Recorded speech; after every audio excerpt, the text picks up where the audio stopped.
Hey, boys and girls, it is time to dive into another week of writing. So, hopefully, everybody has finished their initial rough draft that we started working on last week, and we are going to continue just to pick it apart and do everything we can to enhance our stories, to entice our reader, and to make them feel like they're part of our story. So, the part we're going to talk about today is we're going to focus exclusively on the climax of our story.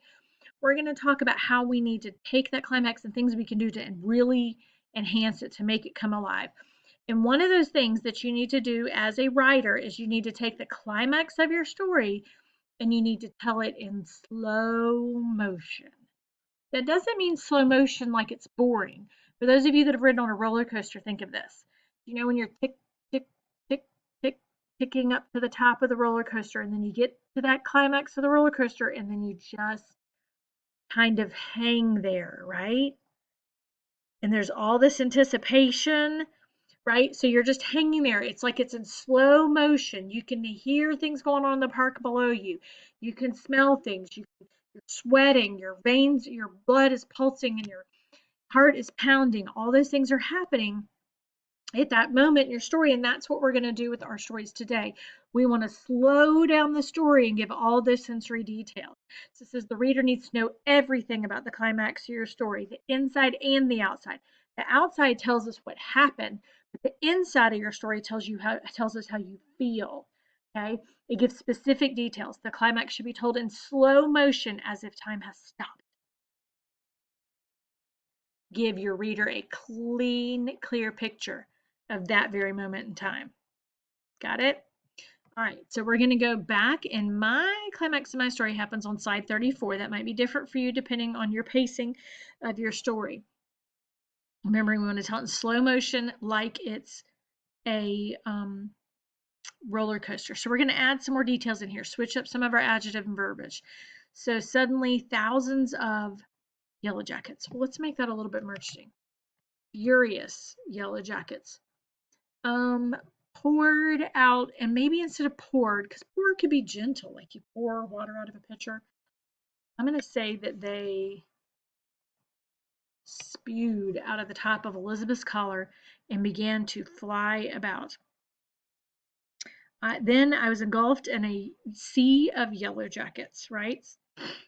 They were in my hair and all on my face. So maybe I can say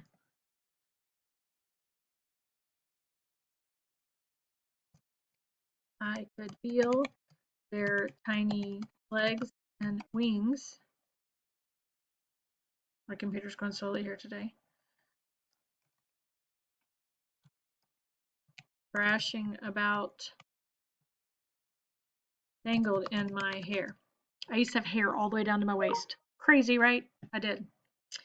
I could feel their tiny legs and wings thrashing about, tangled in my hair. Oops. And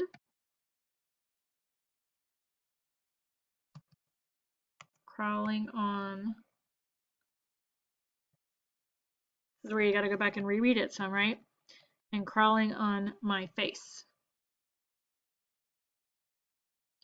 I could not open my eyes for long. I felt a sudden sharp sting on my cheek. Right? I've been stung by yellow jackets before, but never on my face. That hurts, by the way. All right. So, I was swatting and twitching, trying to shake them off. Okay. My heart was pounding and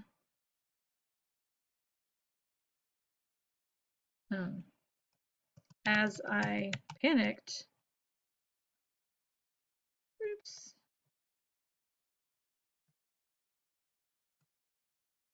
sweat poured out of me, right? Because I was so panicked that just I started sweating profusely, just immediately, just and the adrenaline pumping through my veins, my heart was pulsing, right? All these things happened. I had this crazy surge of energy. And there's another good phrase I can use down here. I began with a sudden surge, oops,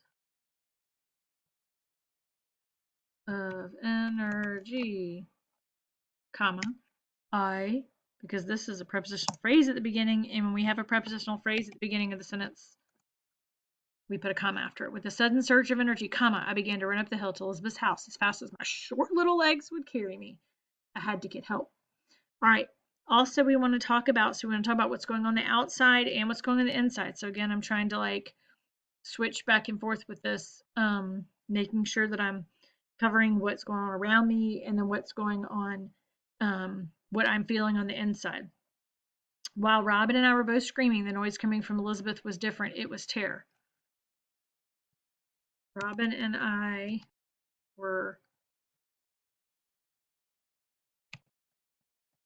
wildly moving about, trying to save ourselves.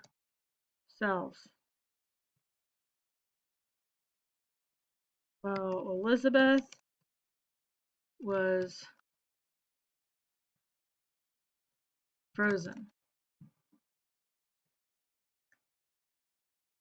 She was, oops, let's go back. Except for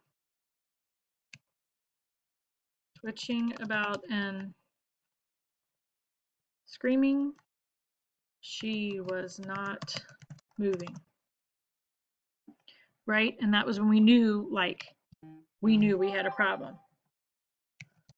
I knew we had a major problem. All right, let's go back and read this through. Suddenly, thousands of furious yellow jackets spewed out at the top of Elizabeth's collar and began to fly about. Then I was engulfed in a sea of yellow jackets. I could feel their tiny legs and wings thrashing about, tangled in my hair and crawling on my face. I could not open my eyes for long. I felt a sudden sharp sting on my cheek.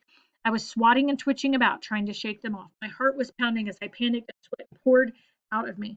The more I moved, the more I seemed to be getting stung. However, I knew I could not simply stand there. While Robin and I both were screaming, the noise coming from Elizabeth was different. It was terror. Robin and I were wildly moving about, trying to save ourselves, while Elizabeth was frozen. Except for twitching about and screaming, she was not moving. I knew we had a major problem. I yelled to Robin, "What do we do?" She replied, "Run, get her mom." With a sudden surge of energy, I began to run up the hill to Elizabeth's house as fast as my short little legs would carry me. I had to get help. And there we go, boys and girls. I've tried to go back in time and tell my story in slow motion, right? So that everybody can really picture it and have a good image of it there. Today, if you have listened to my story to the very end, then you are going to insert a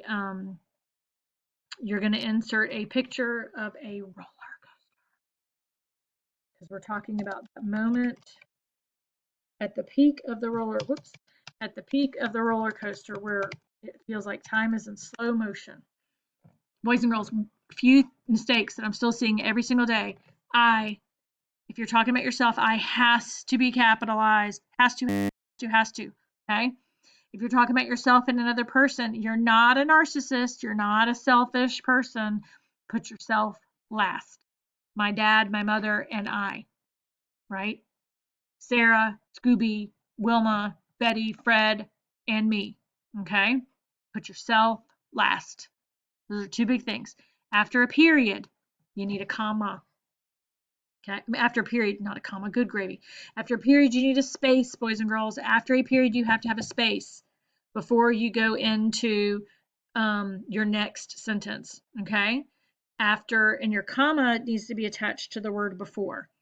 When you start a new sentence, what should that new sentence start with? With a what? With a capital letter, right? Start your new sentence with a capital letter, guys. All these are easy peasy rules we've practiced since the beginning of the year, okay?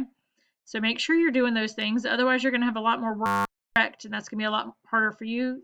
You know what all those dings mean? That means y'all are turning in work. It's going to be a lot more work for you too, okay? So boys and girls, watch the video, go back, find the climax in your story, and you need to be editing it and enhancing it as we work through these changes this week, okay? Awesome job, boys and girls. I can't wait to read how you're making your stories even more fabulous, and I will talk to you soon. Take care.